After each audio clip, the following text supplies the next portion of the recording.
Megan at Chevy. Hi. Hey, sorry, I got very tied up. I got your text messages, but I got your voicemail, so I figured I'd call and go over everything with you. Is now a good time? Sure. Okay. So I got the text here. Well, here, I'll just go over what I've got with the technician, then you can ask any questions you have.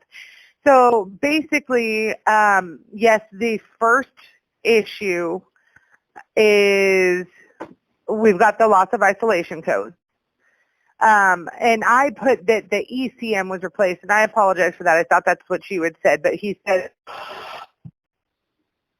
so the HPCM2 was replaced, and he noted that anytime that loses power or ground, it causes damage to the relay, the battery energy control module relay.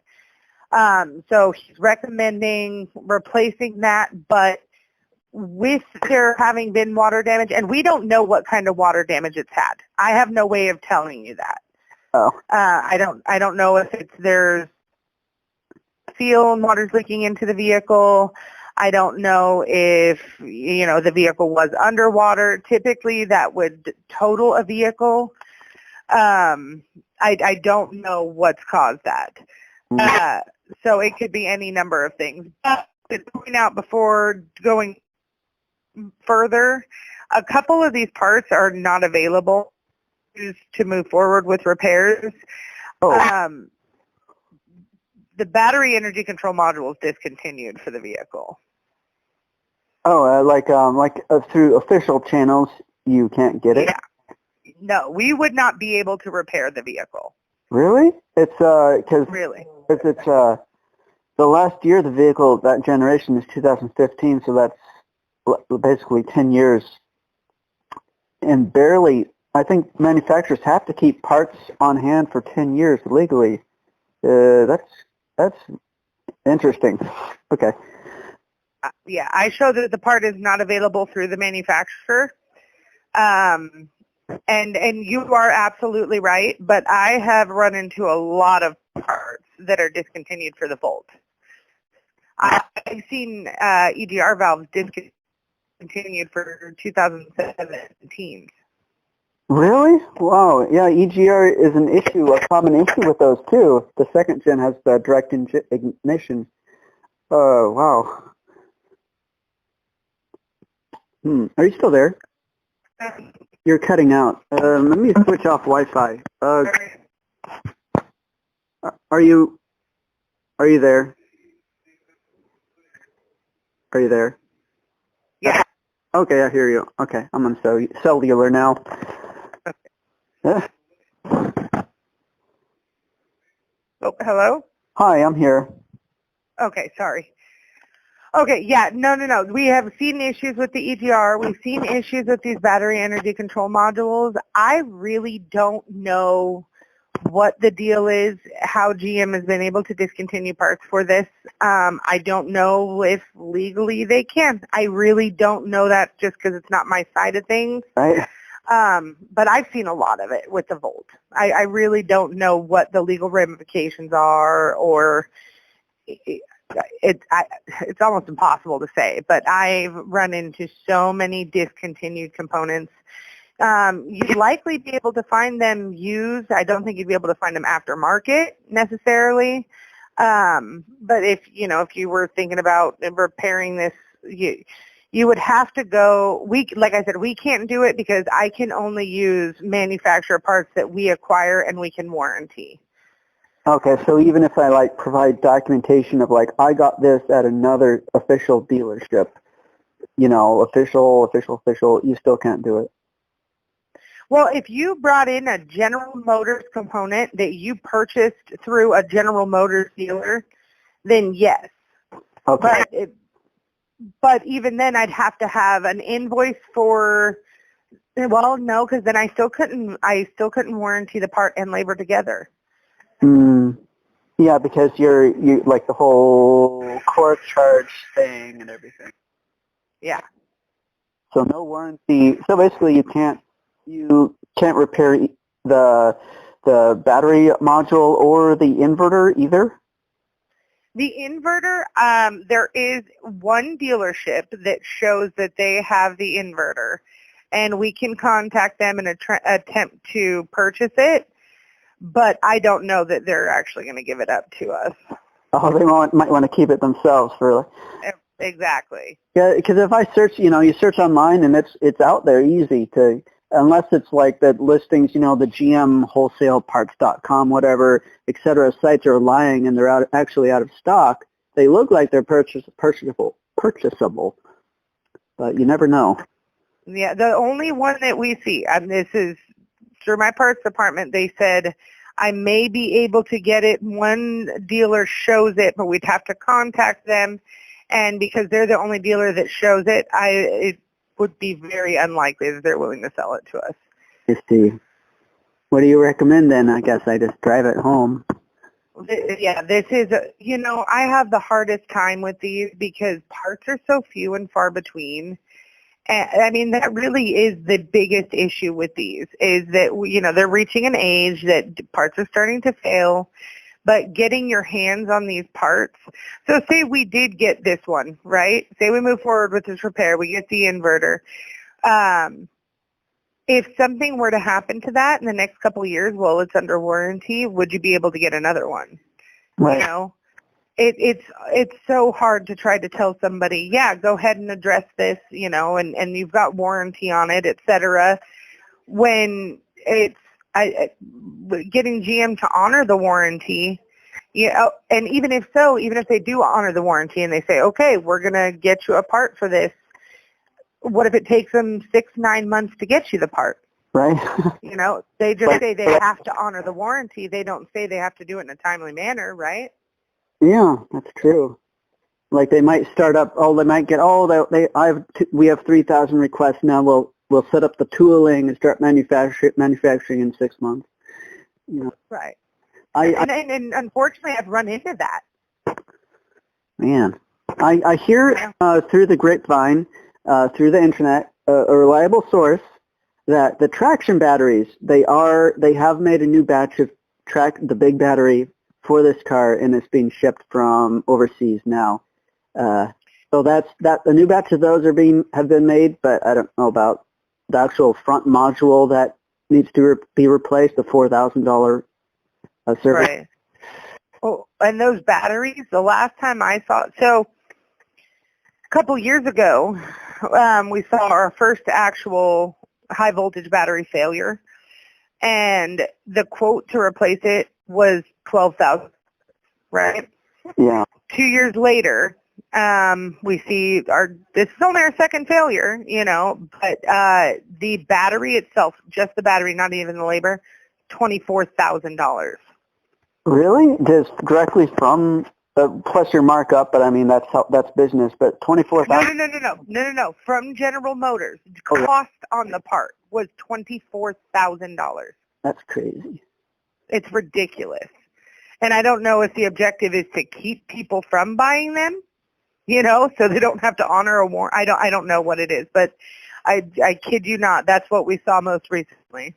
You're making me regret my purchase from Florida. No, I don't want to do that. It's just it sucks because they're really, really cool cars. They've got, the technology is pretty exciting. It's just General Motors having discontinued the vehicle is not very supportive of it anymore. I know. I have a second Volt. I don't know if you remember, but I brought in a blue Volt with the engine overheating issue, maybe. Okay, I thought I vaguely recalled. Okay, I was like, because I knew it wasn't this vehicle. Okay, that makes sense now. I have two. I have two identical cars. So my blue Volt has 342,000 miles on it, and so I got it because I do door dashing all the time, and so I was getting a second one. Oh. I'm sorry. That's the story there. They keep on going though. If they're really cool little cars. I mean, GM discontinuing them was just a silly move in the first place. Like, you could have revamped this technology and you could have raised the price point and people would have been all over them. Yeah, well, it's the same time that they canceled the Chevy Cruze and all the cars except the Malibu or whatever, right? Yeah, the Malibu is the only passenger car that they still make, as far as I know. And by the way, that's being canceled like at the end of the year, so they're all about. Yeah, we're not missing much there, trust me. But when they did that, you can't make the Volt anymore because it's based off of the Cruze, and then Right. now electric cars are not selling quite as well as they'd hoped, and so they're going back to hybrid. Oh, gee whiz. So. Welcome to the modern world. But yeah, I mean, you might be able to contact, I believe there's a place in Portland, Green Drop Garage. Say again? Green Drop Garage, I believe. They specialize in hybrid vehicles. Green Drop. I know Green Tech Auto, they put in refurbished batteries, but Green Drop Garage? I think it's Green Drop Garage. Let me guess. It's because I know Green Tech Auto, and there's some others, like two others also, outfits. Yeah, nope, Green Drop Garage. They're in Portland, over off of MLK, and they specialize in specifically hybrid vehicles, I believe. I've primarily heard this through the grapevine.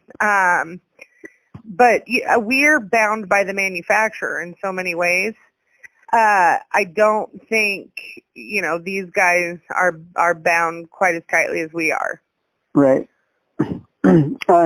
My go-to place is Honest One Auto Care. The high voltage tech there is Rick Perry. He's just a super guy, and that's pretty much where I go for the big repairs now. Yeah, they do you pretty good. Oh yeah, they're excellent. They're the only high voltage tech in town besides the dealerships, I think. Oh really? Yeah, That's got to be lucrative. Whenever I DoorDash and occasionally I deliver food to shops, and I always ask, "Hey, do you have a high voltage tech?" They always say no. Always. I'm not surprised. A lot of guys just don't want to go through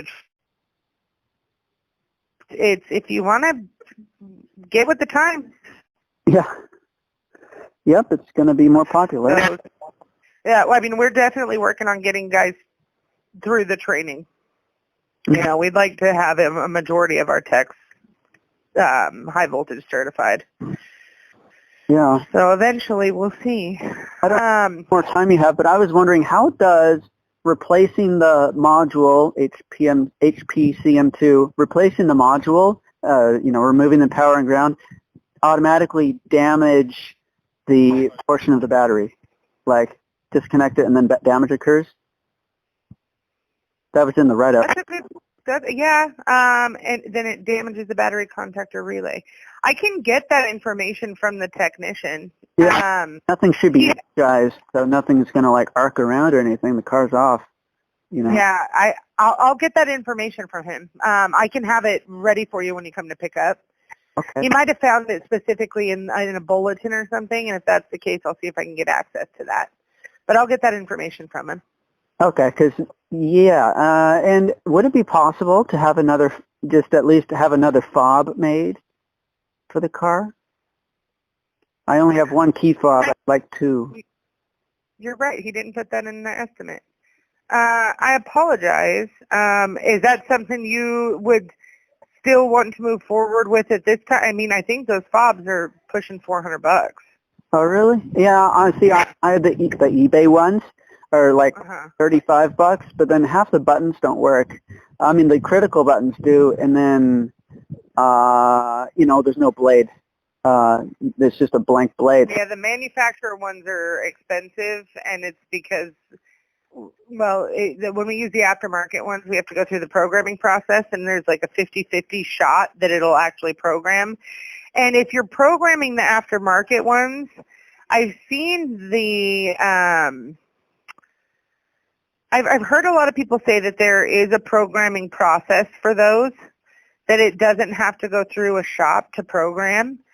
But I wonder if that's part of the reason that it doesn't work fully. I don't know, because I've only ever worked with the manufacturer specifically.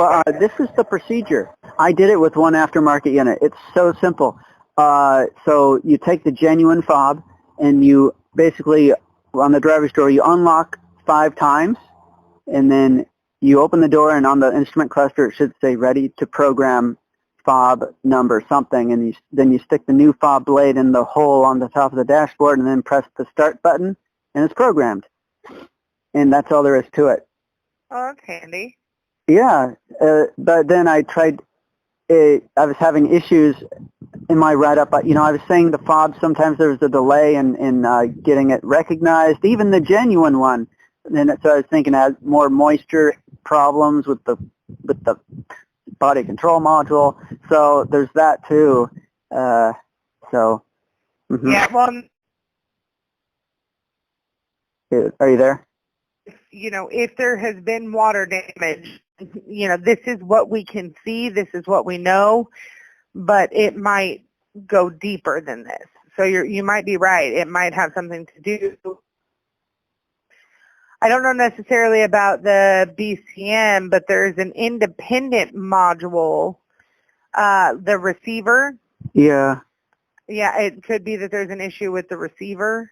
Is that the OnStar receiver by the rear view mirror? The OnStar and the... No. This is for like the TPMS and for the fobs. Yeah. Okay.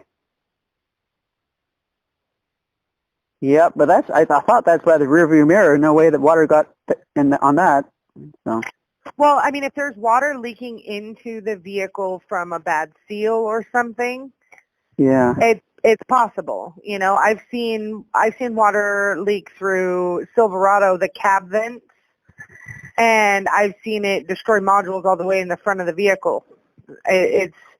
You don't know for sure exactly how it's leaking in to know what it's damaging. Yeah, for sure.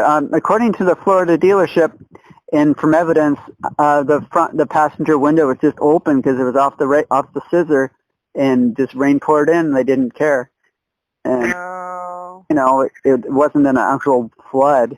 But yeah, no, but I've seen it too. Yeah, I've seen people that didn't even know they had leaks in their vehicle until they realized their carpet's excessively wet, Yeah. And I mean, the extent of damage that I've seen because of this is crazy. Mm-hmm. So, I have a customer standing out here waiting for me. I apologize. So I will have the technician put his notes in there to include where the issue with communication with the HPCM2 occurs, and why that just replacing that will cause damage to the relay. Yeah. And I'll get all the notes in there. Once I've got all of that in there, do you want me to get you picked up? Yeah. Just tell me when the car's ready, and can you request a certain driver? I love David. He always picks me up there every time. Anyway. I don't think I can. I'm sorry. Oh, it's fine. All right, yeah. Just no. Okay, give me about an hour to get all the notes and stuff in there, and then I'll just shoot you a text and let you know, okay? And then you confirm that you're ready for a driver. All right? All right. Thanks, Megan. No problem. Bye-bye. Thank you. Bye.